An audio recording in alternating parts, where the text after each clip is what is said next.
வரமாட்டார். 4 வயது 5 வயது 1000 வயது வரமாட்டார். இப்போ ஒரு நபர் கோர்ட்டுக்கு வரலனாக்க நாங்கள் நீதிமன்றத்தில் ஒரு மனு போடணும். என்னன்னு, இந்த மாதிரி இந்த நீதிமன்றத்தில் இன்னார் இன்னைக்கு ஆஜராகணும், அவரால் வர முடியல, அவருக்கு உடம்பு சரியில்லை, அவர் வருகையின்மையை மன்னிச்சிருங்க அப்படின்னு ஒரு மனு போட்டோன்னா கோர்ட்டு வந்து அந்த மனுவை பெற்றுக்கொண்டு இன்னைக்கு இவர் வரல, அவருக்கு உடம்பு சரியில்லைன்னு மனு போட்டிருக்காங்க, அதனால அவர் வருகையின்மையை மன்னித்தோன்னு ஆர்டர் எழுதி வாய்தா போட்டுருவாங்க.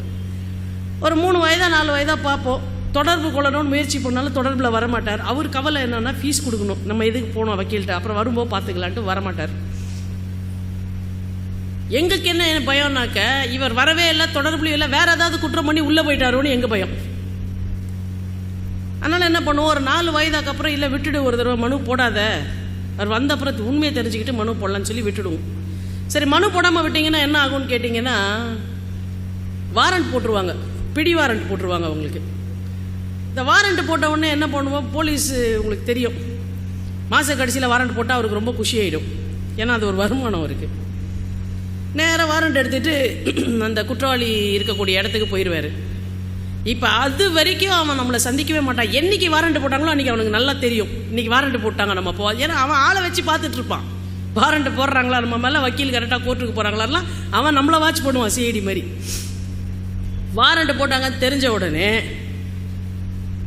போலீஸ் வீட்டுக்கு போயிடும். போலீஸ் வீட்டுக்கு போனாக்கா இவன் வீட்டில் இருக்க மாட்டான், ஏன்னா வீட்டில் இருக்கவங்களாம் சௌரியம் பண்ணி கொடுத்து ஓடி போயிரு, நாங்கள் பார்த்துக்கிறோம், வக்கீல போய் பார்க்குறோன்ட்டு இந்த அம்மாவும் மனைவியும் சேர்ந்து வருவாங்க.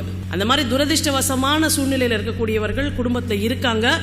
அவங்களுக்கு நாம் உதவி செய்கிறத பற்றியும் நாம் சிந்திக்கணுன்றதுக்காக நான் இதை உங்ககிட்ட பகிர்ந்துக்கிறேன். இந்த அம்மாவும் பொண்ணும் வருவாங்க.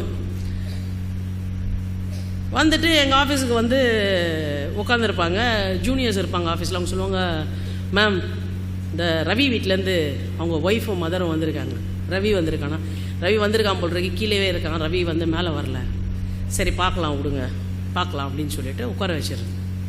4-5 கிளைண்ட்ஸை பார்த்துட்டு கூப்பிடுங்க அவங்கள. இப்போ இந்த ரவியோட ஒய்ஃபும் அவங்க அம்மாவும் உள்ளே வருவாங்க. இதுக்கப்புறம் உங்களுக்கு இது விஷுவலாக சொன்னால் தான் உங்களுக்கு அது என்னன்னு புரியுன்றதுனால அதை விஷுவலாக நான் சொல்கிறேன். இந்த ரவியோட ஒய்ஃப் உள்ள வந்துட்டு என்னை முன்ன பின்ன அது பார்த்துருக்காது, ஏன்னா முன்ன பின்னவே அது பார்த்துருக்காது, ஏன்னா எனக்கு அது தெரியவும் தெரியாது.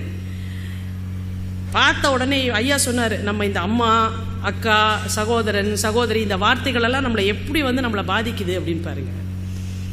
உள்ள நேரம் வந்துட்டு சேலை நல்லா இருக்காதுங்க, பாவம் கசங்கின சேலை, எண்ணெய் இல்லாத தலை, அள்ளி முடிஞ்சிக்கிட்டு வந்து என்னக்கா என்னக்கா ஆச்சு அப்படின்னும். என்னக்கா ஆச்சா, நீ யாரு? அதங்க்கா ரவி வீட்டிலேருந்து வந்துக்கிறேங்க்கா.